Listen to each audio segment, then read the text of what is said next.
कि जरा सी बात क्या कही खफा से होके रह गए, जरा सी बात क्या कही खफा से होके रह गए, खुदा ने हुस्न क्या दिया खुदा से होके रह गए। और जहां में एक मिसाल थी हमारे इत्तेहाद की, अलग अलग हुए तो हम जरा से होके रह गए। जहां में एक मिसाल थी हमारे इत्तेहाद की, अलग अलग हुए तो हम जरा से होके रह गए। बहुत खूबसूरत माहौल है वाकई। एक अदबी महफिल के जो मखसूस पैगामात होने चाहिए वो इस वक्त इस महफिल से दिए जा रहे हैं। आइए इस सिलसिले में मालेगांव के एक सितारे से मुलाकात करते हैं जिसके कलाम से ये मुशायरे की रात अपनी बीनाइयों तक पहुंचे, मुनव्वर हो जाए, मुअत्तर हो जाए। इस मुशायरे की बहुत खूबसूरत सदारत आली जनाब वाहिद अंसारी साहिब फरमा रहे हैं। उन्हीं के फर्जंदे आली जनाब इरशाद अंजुम साहिब मुख्तलिफ हवालों से आप उनसे बहुत अच्छे तरीके से मुतारिफ हैं। मैं उनसे दरख्वास्त करता हूं कि तशरीफ लाएं, अपने मखसूस लबो लहजे से नवाजें, जोरदार तालियों से इस्तकबाल कीजिए जनाब इरशाद अंजुम मालिक। अस्सलामु अलैकुम रहमतुल्लाहि व बरकातुहू। सबसे पहले तो आज के इस महफिल के सदर मेरे वालिद मोहतरम वाली जनाब वाहिद अंसारी साहब के इजाज़त हिलाल साहब का शुक्रिया, अकबर खान साहब, सईद अंसारी साहब, इलियास खान साहब, इन लोगों को बहुत मुबारकबाद पेश करते हुए मोहतरमा फौजिया तहसीन खान साहबा की जज्बात, उनके एहसासात आप तक हम तक पहुँचे। मैं बैठा बैठा सोच रहा था कि मैं आज के इस मुशायरे में पढ़ने से पहले 2 मरतबा कामयाब हो गया। एक तो मैं उस वक्त कामयाब हुआ जब एक नाबीना सी मासूम सी बच्ची ने मेरे आका का जिक्र किया था और इस महफिल में रूहानियत को बरसते हुए मैं देख रहा था, तो उस वक्त मैं कामयाब हो गया था। फिर उसके बाद मोहतरमा फौजिया तहसीन खान साहबा की गुफ्तगू सुनने के बाद मुझे लगा कि मैं इस मुशायरे में दूसरी मरतबा कामयाब हो गया। अब शेर सिर्फ इसलिए पढ़ने आया हूँ कि जो पैसा मिला है कम से कम वो हलाल हो जाए, ठीक है। इसमें इसी तरह मोहब्बतों के साथ 2-4 मिनट का सफर करूंगा।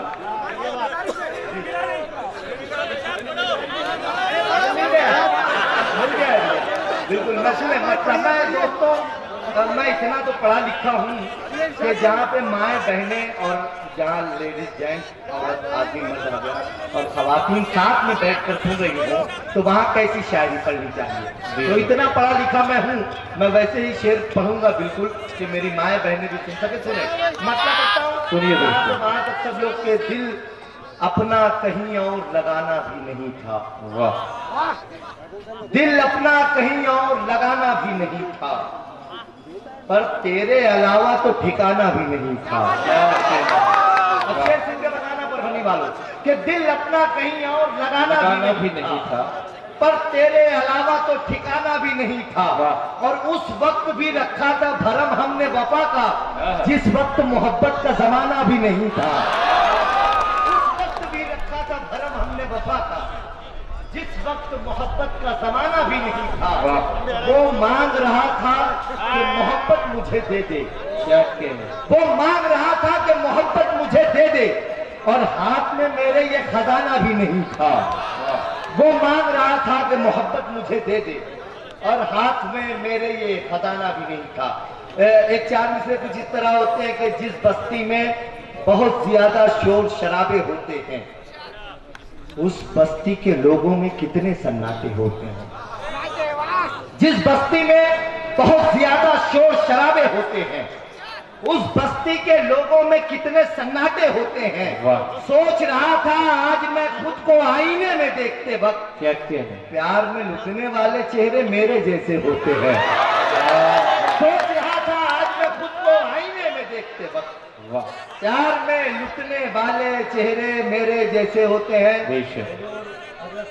सैयद तुराबुल हक शाह रहमतुल्लाह अलैह का उर्स, और इस उर्स पे सभी लोगों की हाजिरी, मैं इस उर्स की भी आपको मुबारकबाद पेश करता हूँ। और अभी दादा देशमुख बैठे हुए हैं, अरुण मराठी जी बैठे हुए हैं, तली साहब तहसीलदार बैठे हैं और विशाल बुजवन साहब, मैं इन लोगों को मुबारकबाद पेश करते हुए बस अब मैं अपने आखिरी सफर की तरफ लौट रहा हूँ। बिल्कुल आप पूरी तरह से बेदार हो चुके हैं, मैं आपने इन मिसरों को सुन लिया। सुने मतलब बताता हूँ और कुछ शेर आप तक पहुँचाता हूँ। मतलब है कि जो गजल आपको सुनानी थी जो गजल आपको सुनानी थी उसके पीछे भी एक कहानी थी। जो गजल आपको सुनानी थी उसके पीछे भी एक कहानी थी।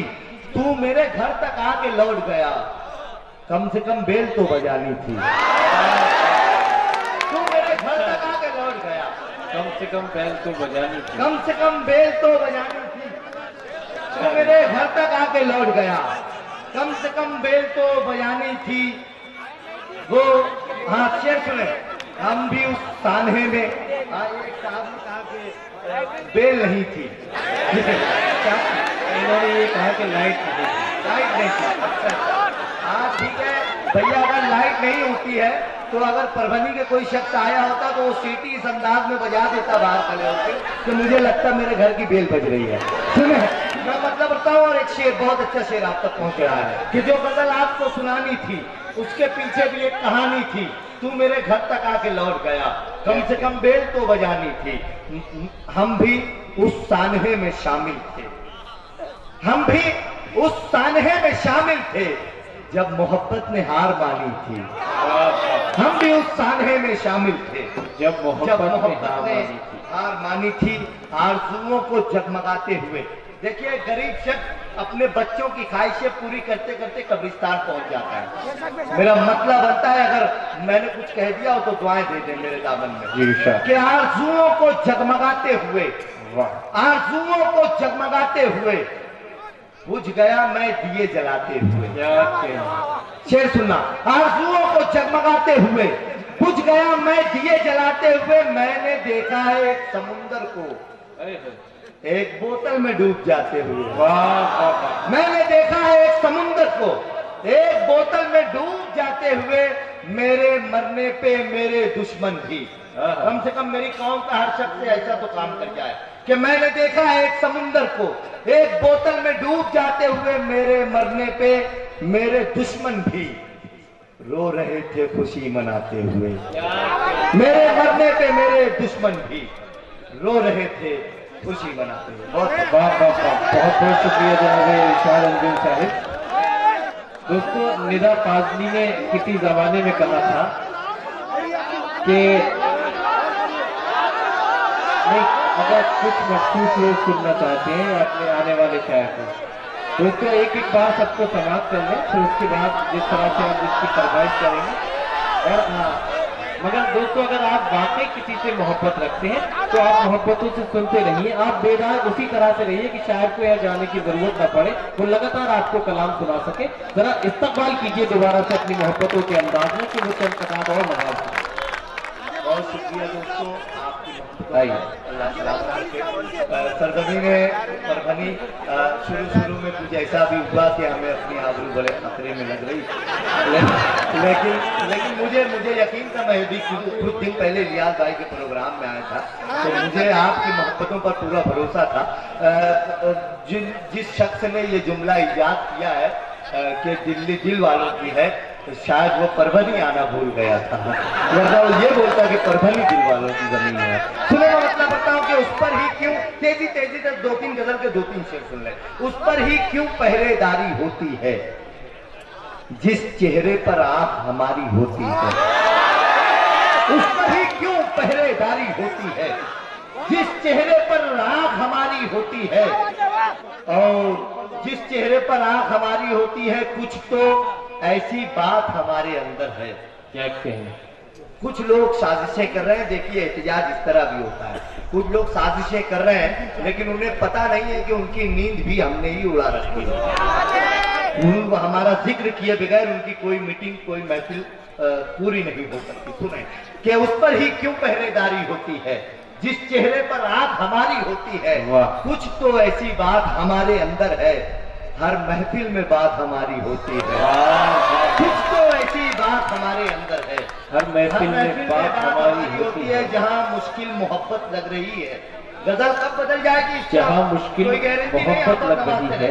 जहाँ मुश्किल मोहब्बत लग रही है, जहाँ मुश्किल मोहब्बत लग रही है वहीं अपनी तबीयत लग रही है। जहाँ मुश्किल मोहब्बत लग रही है वहीं अपनी तबीयत लग रही है। मैं तुझको भूल जाना चाहता हूँ, मैं तुझको भूल जाना चाहता हूँ। मगर इसमें तो मेहनत लग रही है। मैं तुझको भूल जाना चाहता हूँ, मगर इसमें तो मेहनत लग रही है। मेरी आंखें बता देती है सबको, क्या कहें, तू कितनी खूबसूरत लग रही है। मेरी आंखें बता देती है सबको, तू कितनी खूबसूरत लग रही है, तू कितनी खूबसूरत। अब हरफ आखिर के तौर पे एक मुकम्मल गजल पढ़ के मैं अपनी जगह लेता हूँ। आपकी मोहब्बतों का बहुत शुक्रिया। मतलब मैंने अपनी कौम के लिए कहा था, उसके आगे एक शेर आएगा, वो आपके अपने शहर के बुजुर्गों के लिए, और 2-3 शेर उसके बाद जाए। मतलब है कि सोग हम अपनी तबाही का मनाने लग जाएं, सोग हम अपनी तबाही का मनाने लग जाएं, इतने टूटे भी नहीं है कि ठिकाने लग जाएं। सोग हम अपनी तबाही का मनाने लग जाएं, इतने टूटे भी नहीं है कि ठिकाने लग जाएं, इसलिए खुद को तेरे दर से जुड़ा रखा है। इसलिए खुद को तेरे दर से जुड़ा रखा है, कम से कम इश्क के आदाब तो आने लग जाएं। इसलिए खुद को तेरे दर से जुड़ा रखा है, कम से कम इश्क के आदाब तो आने लग जाए। और सियासी मंजर देखे शेर में कि फिर तो मैं बोलने लग जाऊंगा सूरज के खिलाफ, फिर तो मैं बोलने लग जाऊंगा सूरज के खिलाफ, चंद जुगनू जो मेरे हाथ में आने लग जाए। और हमसे कुछ लोग जो जिंदा न रखे रोशनियां, रोशनी वाले चिराग अपने बुझाने लग जाएं।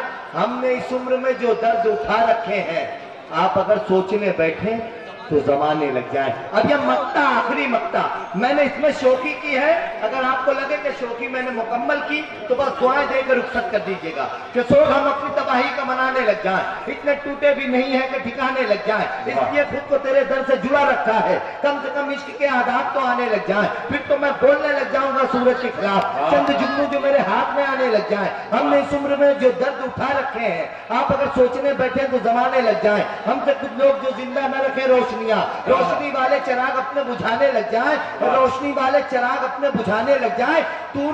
तूने इरशाद की उल्फत का भरम तोड़ा है, तूने इरशाद की उल्फत का भरम तोड़ा है, क्या तेरे पीछे कई और दीवाने लग जाए। बहुत बहुत शुक्रिया। आपकी आंखें अगर शेर सुनाने लग जाए, आपकी आंखें अगर शेर सुनाने लग जाए, हम जो गजलें लिए फिरते हैं ठिकाने लग जाए।